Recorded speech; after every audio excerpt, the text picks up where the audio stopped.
Rahasia sukses ibu karir, tips membagi waktu. Halo semuanya, kali ini kita akan membahas tips membagi waktu untuk ibu rumah tangga yang juga berkarir. Yuk simak videonya sampai habis. Aku tahu banget, jadi ibu itu udah super, apalagi ditambah kerja juga. Wah, double supernya. Pasti banyak banget yang ngerasa, duh, gimana ya caranya biar semua kepegang? Tenang guys, kalian gak sendirian. Aku Esti, di sini mau sharing-sharing cantik nih. Gimana caranya kita bisa jadi ibu karir yang tetap waras, bahagia, dan tentunya sukses di kedua peran. Pokoknya kita kupas tuntas semua di sini, biar nggak ada lagi drama-drama waktu yang bikin pusing 7 keliling. Kadang-kadang rasanya 24 jam sehari itu kurang banget ya. Pagi-pagi udah riweu urus anak, siapin sarapan, belum lagi mikirin kerjaan di kantor atau bisnis sendiri. Pulang kerja masih ada PR anak, masak makan malam dan beberes rumah. Kebayangkan pusingnya. Belum lagi kalau ada acara sekolah anak atau meeting mendadak di kantor. Rasanya tuh pengen punya tangan 1000 atau bisa membelah diri kayak Naruto, hehe. Tapi, percaya deh, dengan sedikit trik dan manajemen waktu yang oke, kita bisa loh menaklukkan semua tantangan ini. Kuncinya cuma satu, jangan panik dan ayo kita cari solusinya bareng-bareng di video ini. Di video kali ini, aku bakal bagiin 5 rahasia sukses yang udah aku coba sendiri, dan semoga bisa membantu kalian juga. Ini bukan sulap, bukan sihir, tapi lebih ke gimana kita bisa lebih pintar mengatur ritme hidup kita. Kita akan belajar gimana caranya biar semua urusan, dari A sampai Z, bisa terhandle dengan baik, tanpa harus mengorbankan kewarasan kita. Jadi, siapin cemilan, duduk yang nyaman, dan jangan lupa catat poin-poin pentingnya ya teman-teman. Karena setelah nonton ini, aku harap kalian semua bisa jadi ibu karir yang makin produktif, makin bahagia, dan tentunya makin dicintai keluarga. Cus, langsung aja kita mulai. Oke guys, masuk ke tips pertama yang super duper penting, yaitu membuat jadwal harian. Kedengerannya sepele ya, kayak bikin jadwal doang mah gampang. Eits, jangan salah. Jadwal harian ini tuh kayak peta kita guys. Tanpa peta, kita bisa nyasar dan akhirnya malah buang-buang waktu nggak jelas. Bayangin aja, kita mau pergi ke suatu tempat tapi nggak tahu jalannya, pasti bingung kan? Nah, sama kayak aktivitas kita sehari-hari. Kalau nggak ada jadwal, kita bisa aja melakukan hal-hal yang kurang penting duluan. Terus yang penting malah keteteran. Jadi, yuk mulai sekarang, kita jadi sahabat baik sama yang namanya jadwal. Ini adalah langkah awal menuju kehidupan yang lebih teratur dan bebas stres. Langkah pertama buat bikin jadwal yang efektif itu adalah dengan mencatat semua kegiatan yang harus kita lakukan dalam sehari. Mulai dari bangun tidur, siapin anak sekolah, berangkat kerja, meeting, jemput anak, masak, sampai waktu buat me time sekalipun, kalau perlu. Tulis aja semuanya dulu, jangan ada yang kelewat. Anggap aja ini lagi brainstorming semua tugas kita. Nggak usah dipikirin dulu urutannya. Yang penting semua daftar kegiatan udah ada di tangan. Ini penting banget biar kita punya gambaran utuh tentang apa aja sih yang menyita waktu kita seharian. Jangan sampai ada yang terlewat, sekecil apapun, karena bisa jadi itu yang bikin jadwal kita berantakan nantinya. Setelah semua daftar kegiatan terkumpul, baru deh kita mulai alokasikan waktunya. Kapan mau bangun? Berapa lama siap-siap pagi? Jam berapa harus udah di kantor? Berapa lama waktu makan siang? Nah, di sini kita harus realistis ya guys. Jangan sampai kita bikin jadwal yang terlalu padat atau malah terlalu longgar. Misalnya, kalau siap-siap pagi, biasanya butuh 1 jam. Ya tulis 1 jam, jangan dipaksain jadi setengah jam kalau memang nggak memungkinkan. Ingat, jadwal ini dibuat untuk membantu, bukan untuk menyiksa diri sendiri. Jadi, jujur sama diri sendiri itu kunci. Perkirakan juga waktu tempuh perjalanan. Jangan sampai telat cuma gara-gara salah estimasi. Salah satu trik yang aku suka pakai adalah time blocking. Jadi setiap blok waktu itu kita dedikasikan untuk satu tugas spesifik. Misalnya jam 9 sampai jam 10 pagi fokus buat bales email penting. Jam 10 sampai jam 12 fokus ngerjain laporan. Dengan time blocking, kita jadi lebih fokus dan gak gampang terdistraksi. Coba deh, rasanya beda banget kalau kita kerja dengan fokus penuh dalam satu blok waktu tertentu. Hasilnya juga pasti lebih maksimal. Plus, kita jadi tahu kapan harus mulai dan kapan harus berhenti untuk satu pekerjaan. Ini juga membantu kita menghindari multitasking yang seringkali malah bikin gak efektif. Jangan lupa juga, dalam membuat jadwal harian, sisipkan waktu untuk istirahat dan hal-hal tak terduga. Namanya juga hidup ya guys, pasti ada aja kejadian di luar rencana. Misalnya anak tiba-tiba sakit, atau ada urusan mendadak. Kalau jadwal kita terlalu kaku, wah bisa berantakan semuanya. Jadi, kasih sedikit buffer time di antara kegiatan.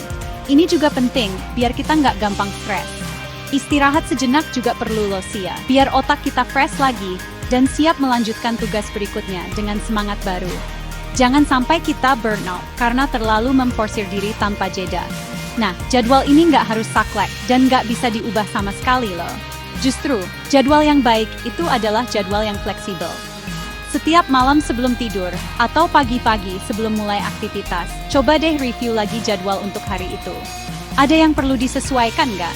Mungkin ada meeting yang di-reschedule, atau ada tugas tambahan dari kantor. Dengan mereview jadwal secara berkala, kita bisa memastikan jadwal kita tetap relevan dan membantu kita menjalani hari dengan lebih teratur. Anggap aja ini quality control buat jadwal kita sendiri. Fleksibilitas ini penting agar kita tidak frustasi ketika ada perubahan. Dan yang terakhir, tapi nggak kalah penting, konsisten. Membuat jadwal itu satu hal, tapi menjalankannya secara konsisten itu tantangan berikutnya. Awalnya mungkin terasa berat, tapi percaya deh, lama-lama akan jadi kebiasaan baik. Coba paksain diri minimal 21 hari untuk terus ikutin jadwal yang udah dibuat. Katanya sih, butuh 21 hari untuk membentuk kebiasaan baru. Jadi, semangat ya, para ibu super. Dengan jadwal harian yang terstruktur, kita bisa lebih produktif, mengurangi stres, dan punya lebih banyak waktu berkualitas untuk keluarga dan diri sendiri. Jangan menyerah di tengah jalan ya. Tips kedua yang gak kalah jitu adalah memprioritaskan tugas. Oke, jadwal udah ada nih, tapi kadang-kadang list pekerjaan kita tuh panjang banget kayak antrian sembako ya kan? Nah, kalau semua mau dikerjain sekaligus, bisa-bisa kita malah nggak selesai satu pun, atau hasilnya nggak maksimal. Makanya, kita harus pintar-pintar milih mana tugas yang paling penting dan mendesak untuk dikerjakan lebih dulu. Ini nih seninya jadi ibu karir guys. Harus bisa jadi manajer ulung buat diri sendiri dan keluarga. Jangan sampai energi kita habis buat hal-hal yang sebenarnya bisa ditunda, atau bahkan nggak perlu dikerjain sama sekali. Ada satu metode yang sering banget aku pakai dan cukup membantu, namanya Matrix Eisenhower. Kedengerannya keren ya? Simpelnya gini, kita bagi tugas-tugas kita jadi 4 kuadran. Penting dan mendesak. Penting tapi tidak mendesak, tidak penting tapi mendesak, dan tidak penting dan tidak mendesak. Tugas yang masuk di kuadran penting dan mendesak, itu yang harus jadi prioritas utama kita. Misalnya, deadline laporan dari kantor hari ini, atau anak sakit dan butuh dibawa ke dokter. Ini nggak bisa ditawar-tawar lagi, harus segera dieksekusi. Jangan sampai ditunda-tunda karena akibatnya bisa fatal. Terus, gimana dengan tugas yang penting tapi tidak mendesak? Nah, ini adalah tugas-tugas yang penting untuk tujuan jangka panjang kita, tapi nggak harus selesai hari ini juga. Contohnya merencanakan liburan keluarga, belajar skill baru, atau olahraga rutin. Tugas-tugas di kategori ini harus kita jadwalkan. Jangan sampai terlupakan karena nggak ada deadline yang mepet. Justru, kalau kita konsisten mengerjakan tugas-tugas ini, hidup kita bakal lebih berkualitas. Jadi, tentukan kapan mau mengerjakannya dan masukkan ke dalam jadwal harian atau mingguan kita. Ini investasi untuk masa depan kita loh. Lalu, ada kuadran tidak penting tapi mendesak. Ini nih yang seringkali jadi jebakan Batman guys. Tugas-tugas ini biasanya datang dari orang lain dan minta perhatian kita segera. Tapi sebenarnya nggak terlalu berkontribusi ke tujuan utama kita. Contohnya, balesin chat grup yang nggak penting-penting amat. Atau ikut-ikutan meeting yang sebenarnya kita nggak perlu hadir. Sebisa mungkin, tugas di kategori ini kita delegasikan kalau bisa. Atau kita batasi waktunya. Jangan sampai waktu produktif kita habis buat hal-hal kayak gini. Harus tegak bilang tidak atau nanti dulu ya. Demi kebaikan bersama dan fokus kita. Terakhir, kuadran tidak penting dan tidak mendesak. Nah, ini adalah tugas-tugas yang sebaiknya kita eliminasi atau kurangi seminimal mungkin. Contohnya, scrolling media sosial berjam-jam tanpa tujuan, nonton drama maraton sampai lupa waktu, atau gosipin tetangga. Hehe, bukan berarti nggak boleh sama sekali ya, tapi porsinya harus pas. Kalau kita terlalu banyak menghabiskan waktu di sini, ya pasti tugas-tugas penting lainnya bakal keteteran. Jadi, sadar diri aja guys, mana yang beneran butuh perhatian kita, mana yang cuma buang-buang waktu. Hati-hati dengan pencuri waktu ini. Selain pakai matriks Eisenhower, kita juga bisa pakai prinsip Pareto atau aturan 80-20. Maksudnya, seringkali 80% hasil yang kita dapat itu datang dari 20% usaha kita. Jadi coba identifikasi mana sih 20% tugas yang paling memberikan dampak besar. Fokuskan energi kita ke sana dulu. Misalnya, dalam pekerjaan, mungkin ada beberapa klien kunci yang menyumbang sebagian besar omset, atau ada beberapa jenis pekerjaan yang paling krusial. Dengan fokus pada yang high impact, kita bisa lebih efisien dan produktif. Hai, ini butuh analisis dan refleksi diri ya, untuk menemukan mana yang benar-benar vital. Ingat ya, teman-teman, memprioritaskan tugas itu bukan berarti kita jadi robot yang nggak punya perasaan. Justru sebaliknya, dengan memprioritaskan, kita jadi lebih tenang karena tahu apa yang harus dikerjakan lebih dulu. Stres berkurang, kerjaan selesai, dan kita masih punya energi buat keluarga. Kuncinya adalah evaluasi terus-menerus. Apa yang penting hari ini mungkin beda dengan apa yang penting besok. Jadi, fleksibel aja dan jangan takut untuk mengubah prioritas jika memang situasinya mengharuskan. Kalian pasti bisa kok. Ini adalah skill yang terus berkembang seiring waktu. Chapter 3, Sahabat Canggih Ibu Karir, Teknologi Penyelamat Waktu. Nah teman-teman, di era digital kayak sekarang ini, rugi banget kalau kita nggak manfaatin teknologi buat bantu ngatur waktu. Teknologi itu udah kayak asisten pribadi kita yang siap sedia 24/7 loh. Mulai dari ngingetin jadwal, bantu belanja online, sampai ngatur keuangan keluarga, semua bisa dibantu sama teknologi. Jadi jangan gaptek ya ibu-ibu kece. Yuk, kita explore bareng-bareng gimana caranya teknologi bisa jadi sahabat terbaik kita dalam menaklukkan kesibukan sehari-hari. Siap? Cus! Jangan takut untuk mencoba hal baru, karena teknologi ini diciptakan untuk memudahkan hidup kita. Pertama, aplikasi kalender digital. Ini sih udah jadi barang wajib buat aku. Google Calendar, Outlook Calendar, atau aplikasi kalender bawaan handphone, semuanya oke banget. Kita bisa masukin semua jadwal kita di situ. Mulai dari jadwal kerja, jadwal anak sekolah, janji temu dokter, sampai ulang tahun teman. Enaknya lagi, kita bisa setel pengingat, jadi nggak ada lagi deh drama lupa janji atau kelewat deadline. Plus, kalau ada jadwal keluarga, bisa di-share juga ke suami atau anggota keluarga lain. Jadi semua pada tahu dan nggak bentrok. Ini bener-bener game changer guys. Selain kalender, ada juga aplikasi to-do list atau task management yang canggih banget. Misalnya, Todoist, Trello, Asana, atau bahkan notes di handphone juga bisa. Dengan aplikasi ini, kita bisa bikin daftar pekerjaan, kasih deadline, atur prioritas, bahkan delegasiin tugas ke orang lain kalau itu proyek tim. Beberapa aplikasi juga punya fitur sinkronisasi antar perangkat, jadi kita bisa akses daftar tugas kita dari mana aja, entah itu laptop, tablet, atau handphone. Praktis banget kan? Nggak ada lagi kertas to-do list yang hilang entah kemana atau tercecer di mana-mana. Buat urusan rumah tangga, teknologi juga bisa jadi penyelamat loh. Misalnya, belanja kebutuhan dapur sekarang bisa online. Tinggal klik-klik dari rumah, barang dianterin deh. Hemat waktu, hemat tenaga, nggak perlu capek-capek ke pasar atau supermarket. Apalagi kalau bawa anak kecil, hehe. Terus, buat bayar tagihan-tagihan juga sekarang udah gampang banget. Bisa lewat mobile banking atau e-wallet. Nggak perlu antri di bank atau ATM lagi. Semua jadi serba cepat dan efisien. Jadi, kita punya lebih banyak waktu buat hal lain yang lebih penting atau menyenangkan. Jangan lupakan juga aplikasi-aplikasi yang bisa bantu kita tetap terhubung sama tim kerja atau klien kalau kita kerja remote atau punya bisnis sendiri. Aplikasi meeting online kayak Zoom atau Google Meet, aplikasi chatting kayak WhatsApp atau Slack, itu semua ngebantu banget buat komunikasi dan kolaborasi. Jadi, meskipun kita nggak ketemu langsung, pekerjaan tetap bisa jalan lancar. Ini penting banget buat ibu karir yang mungkin butuh fleksibilitas kerja dari rumah. Teknologi benar-benar mendekatkan yang jauh ya guys, dan membuat batasan geografis jadi nggak masalah lagi. Teknologi juga bisa bantu kita buat belajar hal baru atau ningkatin skill lo. Banyak banget platform kursus online, webinar, atau video tutorial yang bisa kita akses. Mau belajar masak resep baru, belajar digital marketing, atau bahkan belajar bahasa asing, semua ada. Jadi sambil nunggu anak tidur atau pas ada waktu luang sedikit, kita bisa manfaatin buat upgrade diri. Ini investasi jangka panjang yang bagus banget buat karir dan pengembangan diri kita sebagai perempuan. Jangan pernah berhenti belajar ya, dunia terus berubah, jadi kita juga harus terus berkembang.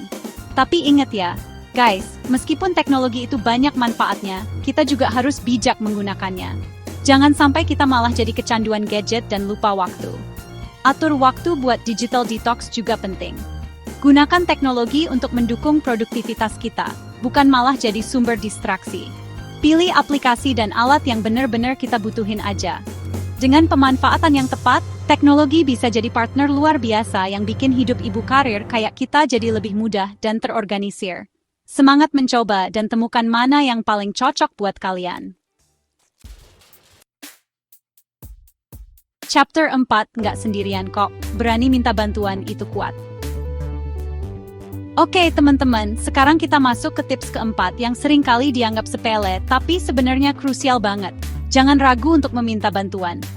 Jadi ibu karir itu emang super, tapi kita bukan Wonder Woman yang bisa ngerjain semuanya sendirian tanpa capek. Ingat, kita juga manusia biasa yang punya batas. Merasa kewalahan itu wajar, dan meminta bantuan itu bukan tanda kelemahan loh. Justru, itu tanda kalau kita pintar dan tahu kapan butuh support system. Jadi, buang jauh-jauh gengsi atau rasa nggak enakan ya. Kita semua butuh bantuan pada satu titik. Siapa aja sih yang bisa kita mintain bantuan? Yang pertama dan utama, tentu aja pasangan kita, suami tercinta. Komunikasiin baik-baik sama suami tentang pembagian tugas rumah tangga dan pengasuhan anak. Ini penting banget guys. Rumah tangga itu kan tim, jadi kerjanya juga harus tim. Jangan semua beban dilimpahin ke istri. Diskusikan dengan kepala dingin. Bikin kesepakatan yang adil buat berdua. Misalnya, suami bantu mandiin anak pas pagi, atau gantian masak makan malam. Percaya deh, dukungan suami itu ngefek banget ke kewarasan kita dan keharmonisan keluarga. Selain suami, keluarga besar juga bisa jadi support system yang luar biasa. Misalnya orang tua atau mertua kita. Kalau mereka tinggal dekat dan bersedia bantu, wah itu anugerah banget. Mungkin mereka bisa bantu jagain anak pas kita lagi ada meeting penting, atau sekadar nemenin anak main pas kita lagi butuh istirahat sebentar. Tentu aja, kita juga harus tahu batasan dan gak merepotkan secara berlebihan. Tapi jangan sungkan untuk mengutarakan kalau kita memang butuh bantuan mereka. Biasanya, kakek nenek itu seneng banget loh bisa terlibat dalam pengasuhan cucu kesayangan mereka. Teman-teman atau tetangga juga bisa jadi sumber pertolongan loh. Misalnya, kalau kita lagi ada urusan mendadak dan butuh ada yang jemput anak dari sekolah, mungkin bisa minta tolong teman yang anaknya satu sekolah. Atau kalau kita lagi sakit dan gak bisa masak, mungkin bisa minta tolong tetangga beliin makanan. Tentu aja, ini sifatnya saling membantu ya. Kalau teman atau tetangga butuh bantuan, kita juga siap sedia. Membangun hubungan baik dengan lingkungan sekitar itu penting banget guys. Siapa tahu, mereka bisa jadi malaikat penolong di saat-saat tak terduga. Komunitas itu kekuatan. Kalau memang kondisi finansial memungkinkan, nggak ada salahnya juga loh mempertimbangkan untuk menggunakan jasa asisten rumah tangga atau babysitter. Ini bisa sangat membantu meringankan beban pekerjaan rumah tangga dan pengasuhan anak. Jadi kita bisa lebih fokus ke pekerjaan dan punya waktu berkualitas lebih banyak sama keluarga. Pilih yang terpercaya dan komunikasikan dengan jelas apa aja tugas dan tanggung jawabnya. Anggap aja ini investasi untuk ketenangan pikiran dan kesejahteraan keluarga kita. Nggak perlu merasa bersalah kok. Ini adalah pilihan cerdas untuk menjaga keseimbangan. Di tempat kerja juga, jangan ragu buat minta bantuan rekan kerja atau atasan kalau memang kita lagi kewalahan sama tugas. Misalnya, kalau ada proyek besar dan kita butuh support tim, utarakan aja. Atau kalau ada deadline yang rasanya nggak mungkin dikejar sendirian, coba diskusikan solusinya. Komunikasi yang baik dan transparan di lingkungan kerja itu penting. Siapa tahu, ada rekan kerja yang bisa bantu kasih masukan atau bahkan ambil alih sebagian tugas kita. Ingat, kerja tim itu lebih baik daripada kerja sendirian. Dan banyak orang yang bersedia membantu jika kita meminta. Intinya guys, belajar untuk mendelegasikan dan percaya sama orang lain itu kunci. Kita nggak harus jadi pahlawan kesiangan yang nanggung semuanya sendiri. Dengan adanya bantuan dari orang-orang di sekitar kita, beban kita jadi lebih ringan, stres berkurang, dan kita jadi punya lebih banyak energi positif. Jadi, mulai sekarang, yuk, identifikasi siapa aja pasukan pendukung kita, dan jangan ragu untuk mengaktifkan tombol bantuan saat dibutuhkan. Ingat, kita kuat, tapi bersama-sama kita jauh lebih kuat. Jangan pernah merasa sendirian dalam perjalanan ini. Chapter 5, jangan lupa bahagia, me time. Itu kebutuhan, bukan kemewahan.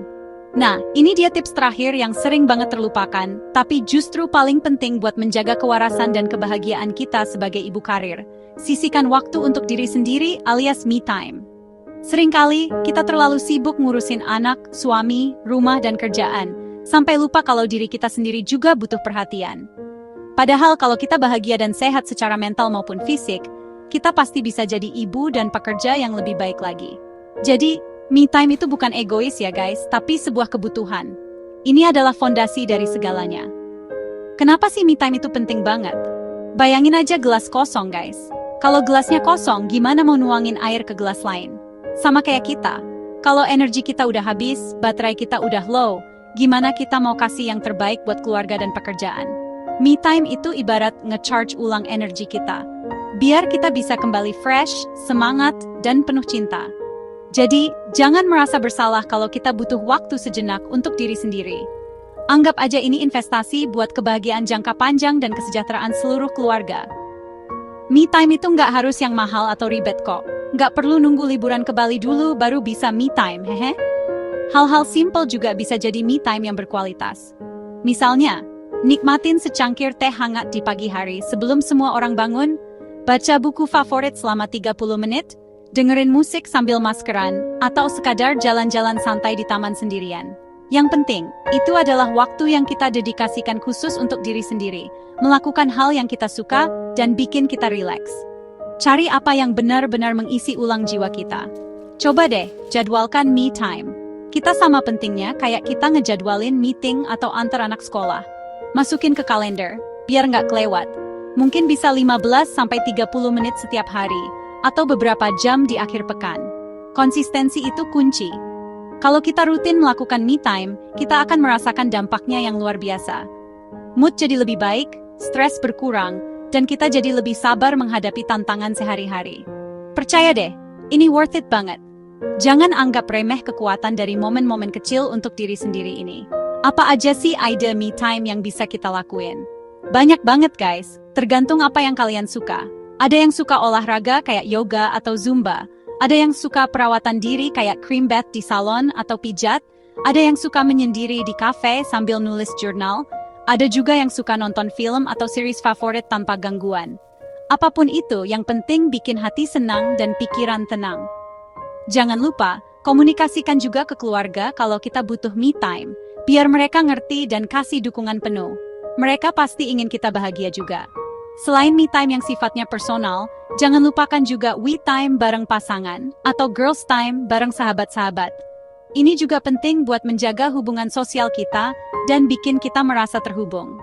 Kadang, curhat atau ketawa-ketiwi bareng teman itu bisa jadi obat stres yang mujarab loh.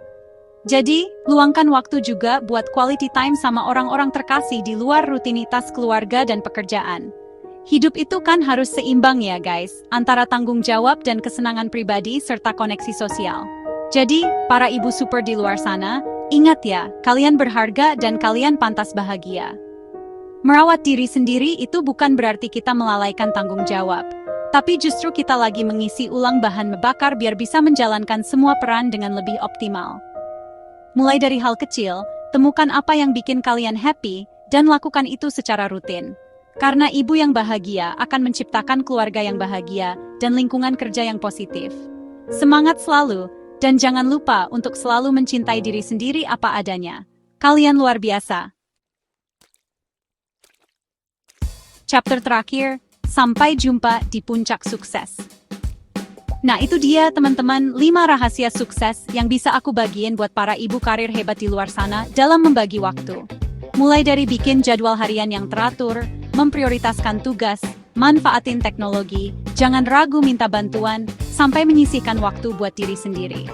Aku harap banget tips-tips ini bisa ngebantu kalian semua biar nggak pusing lagi ngatur waktu antara rumah, anak, dan kerjaan. Ingat, semua butuh proses dan penyesuaian. Jadi jangan langsung nyerah kalau di awal terasa berat ya. Perjalanan ini adalah maraton, bukan sprint. Kunci utamanya adalah konsistensi dan fleksibilitas. Coba terapkan satu persatu tips ini. Lihat mana yang paling cocok buat kalian. Dan jangan takut buat modifikasi sesuai dengan kondisi masing-masing. Nggak ada formula yang pas untuk semua orang, karena setiap keluarga dan setiap pekerjaan pasti punya dinamikanya sendiri. Yang paling penting, kita berusaha jadi versi terbaik dari diri kita, baik sebagai ibu, sebagai istri, maupun sebagai seorang profesional. Dan yang pasti, jangan lupa untuk selalu bersyukur dan menikmati setiap prosesnya, bahkan di tengah kesibukan yang luar biasa sekalipun. Itulah beberapa tips yang bisa membantu ibu rumah tangga yang juga berkarir dalam membagi waktu. Semoga bermanfaat dan sampai jumpa di video berikutnya. Jangan lupa like, komen, dan subscribe channel aku ya, biar kita bisa terus sharing-sharing hal positif lainnya. Kalau kalian punya tips lain seputar manajemen waktu buat ibu karir, boleh banget loh tulis di kolom komentar di bawah. Siapa tahu bisa jadi inspirasi buat teman-teman yang lain. Dadah semuanya, tetap semangat dan bahagia selalu. Kalian semua adalah pahlawan sejati.